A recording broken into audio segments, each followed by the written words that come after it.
guys, welcome back to my channel. So, I'm here to do an October reading update. I read a ton of books in this first week because I've been sick. And so I have to wrap these up because otherwise my wrap up will be very, very long.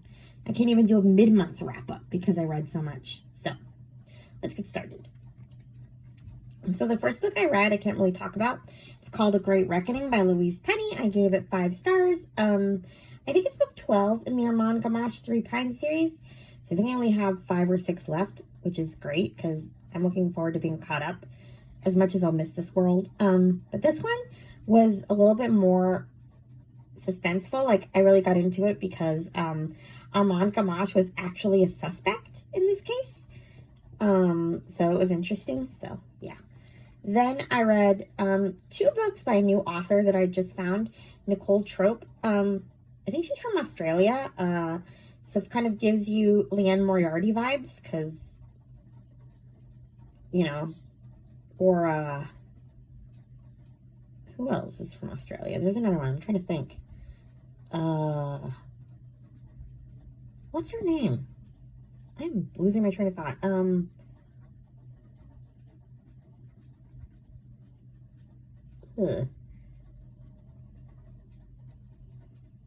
Sally Hepworth. Right. A lot of her books take place in Sydney.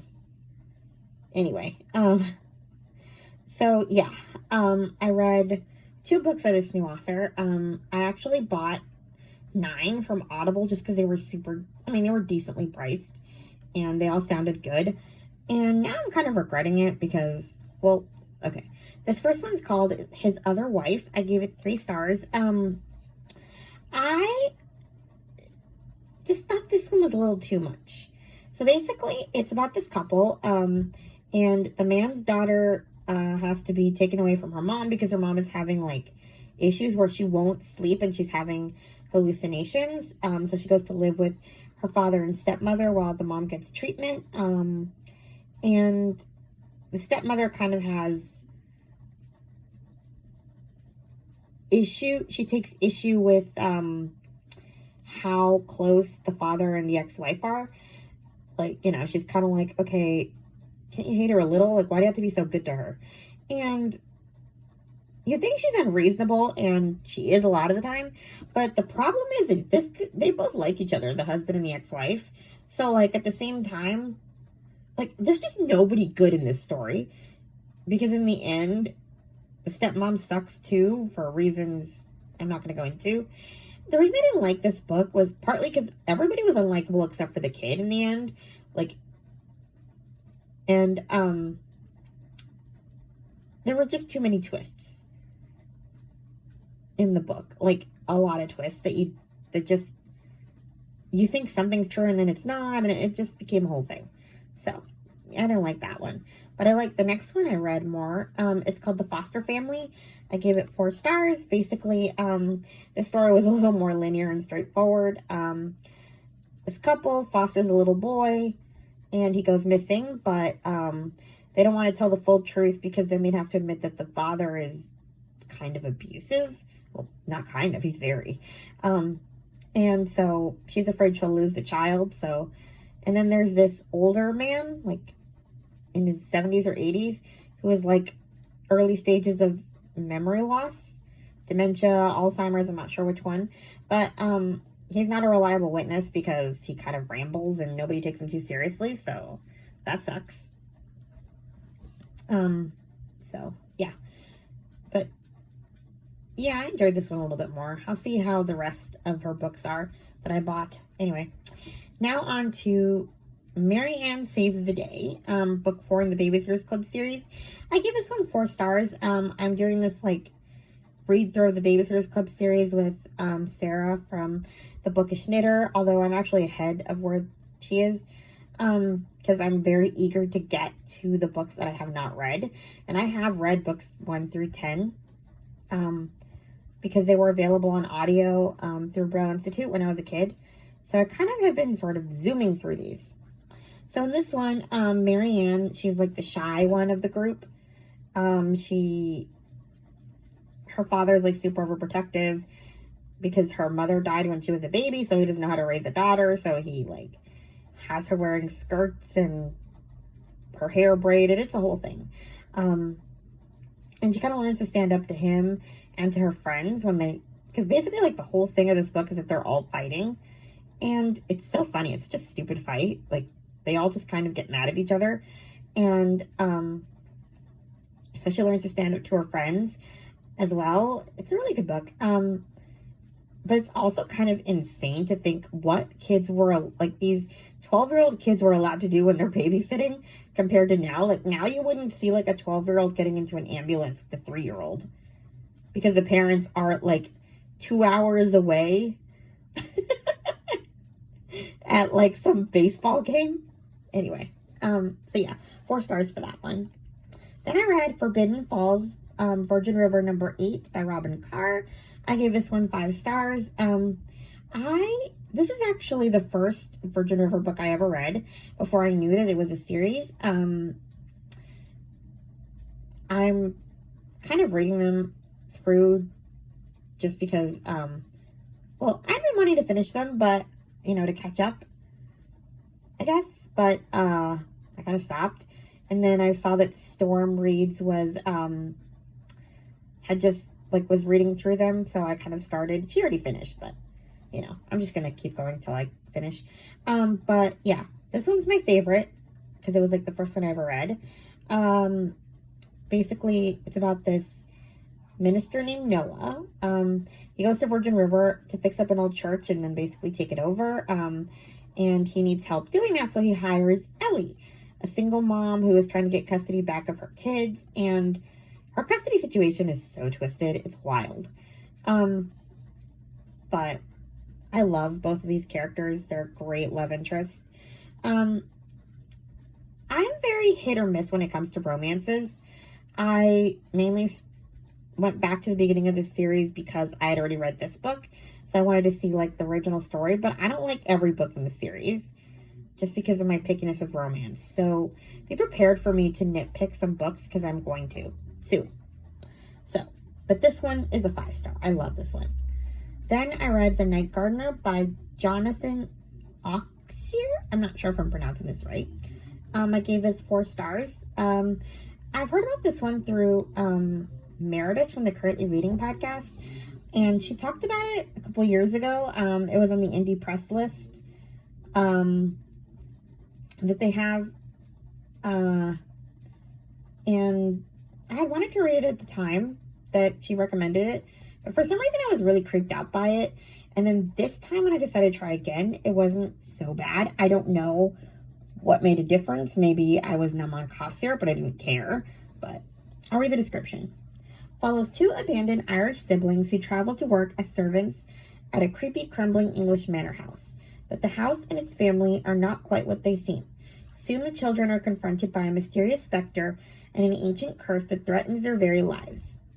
So yeah, these 2 kids are Molly and Kip, and they are very like sweet and resourceful, and Molly's like this huge storyteller, and Kip has issues walking, so he has a crutch that he named Courage, which is cute. So yeah, I enjoyed this book. It's not that scary. It's a little freaky, but anyway. Then I read Demon Glass by Rachel Hawkins. I gave this one 4 stars. It's the second book in the Hex Hall series. I read the first one last year. I kind of decided to go through the fantasy books that I wanted to read this year for spooky season just because I'm not really into really creepy. So I'm kind of going through my witchy books. So basically Hex Hall is about this girl who finds out she's a witch, starts kind of experimenting with her powers, and gets into trouble at her high school. So she's sent to Hex Hall, which is this like, it's like Hogwarts kind of, but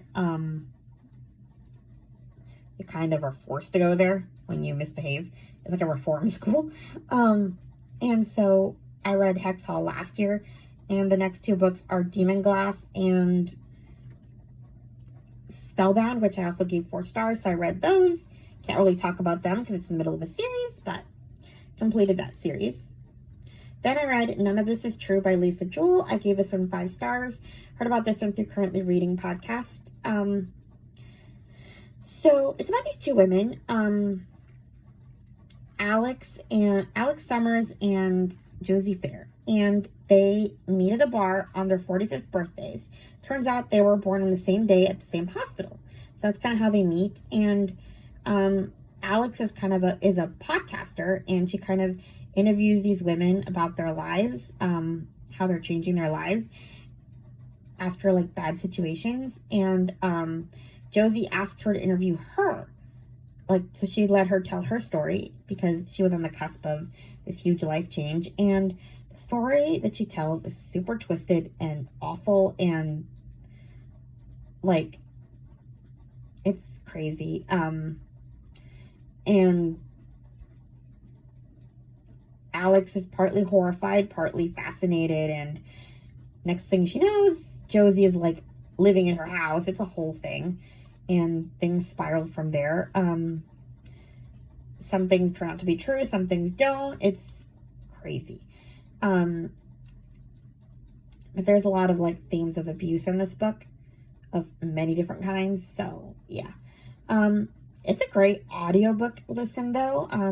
I recommend that because you get a lot of the sound effects from like the podcast and like the movie that they make of this like true crime situation. You get like the sound effects of like people at a restaurant, stuff like that. It's really cool, the audiobook. But yeah, it had me going the whole time. So I gave it 5 stars.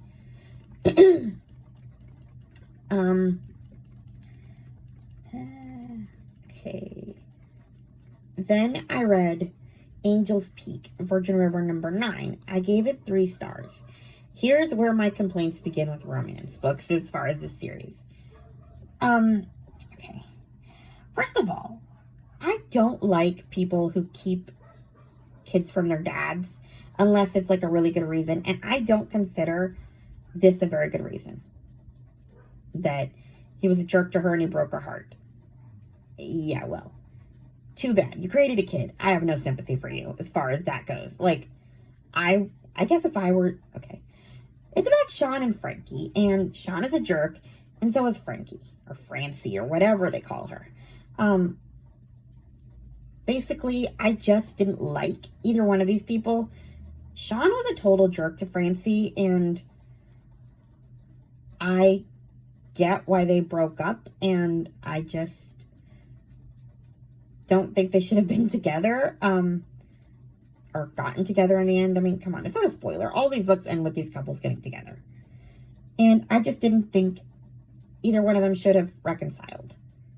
She kept him from his kid, and I would never have forgiven someone if they did that to me. Like, I don't think my family would either, honestly. Like, I don't really like those type of storylines where you hide a kid for 3 or 4 years and then you end up with that person. Like, that's not okay to me. That is unforgivable grounds, in my personal opinion. But it's so weird because, like, I'm mad at her for that, but then at the same time, I'm also mad at him because, like, because basically at the beginning of this book, he runs into her after 3 or 4 years. And he's, like, obsessed with finding her and trying to fix things with her. And she is, like, telling him, no, I don't want to. Even though she kind of does. But still, like, this guy gets himself arrested because he keeps stalking her. Like, it is not okay. Like, to me, no means no. And I don't know. That is, like, this book just had a couple of things, huge things that puts me off of romance, but because it's a series, I had to get through this book in between raging over it. So I hated this book. I love the little kid, but yeah, like, I was against both of these people. Her for keeping the kid from him, and him for just being a total jerk, because he was a jerk. I'm not going to say he wasn't a jerk, but you still tell him that he's going to have a kid. So yeah, I hated this book. Then I read the next one, Moonlight Road, which is number 10. I gave this one 3 stars, not because I hated it this time, thank God. It was fine. It's about the third of the Reardon brothers, Aiden. He falls in love with this lawyer named Erin. She's the sister of another character that was in an earlier book, Marcy. So yeah, it's their story. They're falling in love summer. I liked it a lot. I think there's one more full-length novel that I read after that before I kind of stopped. So, yeah. Then I read a couple of novellas I'd never read from the same series, Sheltering Hearts. 3 stars as well. This was a novella, like I said. I, once again, didn't love this one because it goes back to the persistence trope that I find so icky. Like, this guy just keeps, like, pursuing the girl when she keeps telling him no.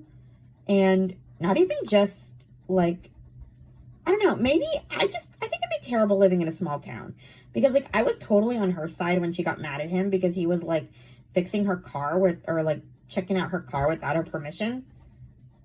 And, his excuse is, I do that for my sisters or whatever. Like, we gotta do each other's business. That's what we do. And I'm like, yeah, well, that's not what you do for neighbors.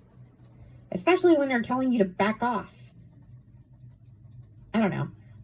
She was also, like, in an abusive marriage before that. So she had reason to be kind of wary. But yeah, like, I was completely on her side. I'm like, go away. So, yeah. Then I read another Virgin River novella, Midnight Confessions. I gave this one 2 stars just because I didn't really care. It's about this woman who gets left at the altar, and then a year later she ends up in Virgin River on New Year's Eve. She meets, actually, Erin's brother from Moonlight Road, and they kind of fall in love, and, I guess it goes from there. We don't really know because it's short. They spend, like, one evening together, bantering. It was fine. And then we're back at the Babysitters Club. I read Dawn and the Impossible 3. I give this one 4 stars. This is the first one where Dawn is featured. And I have 2 things to say about this. One, why do people make Californians so stereotypical? I mean, we are not all vegetarians. And it is so insane how there's this part in the book where, like, Dawn has to explain to her mother that we need to buy burgers and hot dogs if we're going to have these people over because people don't, people aren't going to eat tofu. And I'm like, first of all, I'm from Los Angeles, California, and I've never tasted tofu in my life, nor do I want to. I am a hot dog burger kind of girl. I don't even like vegetables of any kind. So that is not a stereotypical California thing. Anyway, the second thing is Mrs. Barrett, the mom, like, because the Impossible 3 are the 3 Barrett kids. Because Mrs. Barrett kind of takes advantage of Dawn and kind of just lets her clean her house and all that stuff. It's crazy. And so, like, she just does so many things. It's just amazing what they let these 12-year-olds do for their children. And Mrs. Barrett is a prime example. Like, she leaves this 12-year-old girl taking care of a sick kid while she's, like, she forgets to leave the correct phone number for where she's going to be. It's insane. Wow. Mrs. Barrett is going through a divorce. It's a whole thing. But it's crazy. But I enjoyed this book a lot. Anyway, then we have Christy's Big Day. This is book 6. This is when Christy's mom and Watson get married. But it's so interesting because, like, you can tell when these books are written because basically the huge problem in this book is that Christy and her family have to leave their house very suddenly. It gets sold quicker than they thought they would, and so they have to move up the wedding so that they can move into Watson's house. And that just wouldn't happen today. I mean, I guess it would if you're, like, super religious and you don't believe in having sex or, like, living together before marriage. But, like, these days, most people would just go, okay, we'll just move in early and we'll have the wedding as planned. But no, this whole storyline, you cannot possibly do that, So the whole problem becomes pulling together a wedding in a week so that they can move into Watson's house. And so basically the babysitters, all of them, have to take care of all the little kids in Christy's family so that the adults can work on wedding things. It's crazy. I don't know. I just found it really funny that, like, that is a problem that was in this book when it just would not be a problem with today's modern couples, because they would just like, okay, I guess we'll just move in early and then get married later. And, you know, they're already, in theory, doing it, you know, so they could just move in together, or they would. It's just kind of interesting. Like, that's how you know that it's out of date. Then I read Claudia and Mean Janine, book 7. Basically in this one, Mimi has a stroke, Claudia's grandma, and Claudia has to cope with that. And she's also coping with problems with her sister, Janine, who was like super smart. And don't get me wrong, I appreciate a smart girl, like a smart person. I am a nerd. I love to read. I mean, I'm literally here talking to a camera about books. But even I would consider Janine annoying. And especially if you don't like school. Like, I think if I had Janine for a sister, I'd probably flunk on purpose. Just so I wouldn't be anything like her, because she's so annoying. Like, the way she talks. Talk like a human, Janine. But then again, like, I also feel kind of bad for her. Like, toward the end of the book, you realize that Janine is just doing what's expected of her. And she, you know, wants to be more involved with the family. But they expect her to get good grades. So, it's interesting.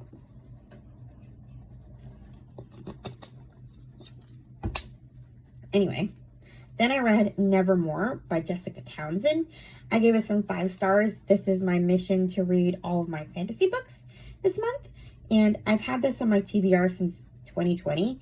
I heard about this for the first time, I think, the Currently Reading podcast when I first started listening. It's kind of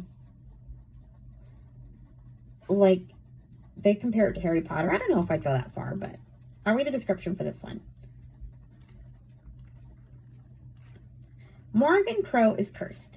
Having been born on eventide, the unluckiest day for any child to be born, she's blamed for all local misfortunes, from hailstorms to heart attacks. And worst of all, the curse means that Morgan is doomed to die at midnight on her 11th birthday. But as Morgan awaits her fate, a strange and remarkable man named Jupiter North appears. Chased by black-smoked hounds and shadowy hunters on horseback, he whisks her away into the safety of a secret magical city called Nevermore. It's then that Morgan discovers Jupiter has chosen her to contend for a place in the city's most prestigious organization, the Wondrous Society. In order to join, she must compete in 4 difficult and dangerous trials against hundreds of other children, each boasting an extraordinary talent that sets them apart, an extraordinary talent that Morgan insists she does not have. To stay in the safety of Nevermore for good, Morgan will need to find a way to pass the tests, or she'll have to leave the city to confront her deadly fate. So, I kind of see a little bit why it's compared to Harry Potter. I mean, the tests are sort of reminiscent of the Triwizard Tournament in Goblet of Fire, but other than that, like, this world is very different. But I still enjoyed it. I can't really say much more than that without spoiling the book. The description is pretty self-explanatory. The rest, you're kind of better off exploring on your own. It's fun. So, yeah, I like this series. I'm almost done with the next one, which is called Wondersmith. And then there was one more left, Hollowpox, and then we're waiting for book 4. So, I might stop and read Hollowpox closer to book 4, depending on where book 2 ends, just because, you know, I don't want to be, like, waiting for another book forever. So, you know, anyway. Next, back to the Users Club. Boy Crazy Stacy. I gave this one 2 stars. Stacy was infuriating in this book, and I get it. I mean, it's called Boy Crazy Stacy. Stacy and Marianne go to Sea City with the Pike family. It's this 2-week babysitting adventure, and Stacy falls in love with this lifeguard, and basically leaves all the babysitting to Marianne. And call me a snitch, but if I were Marianne, I would have been like, yeah, I did all the work, I get all the money. Forget friendship. I am not going to be your friend after you ditch me to take care of 8 children alone. I get all the money.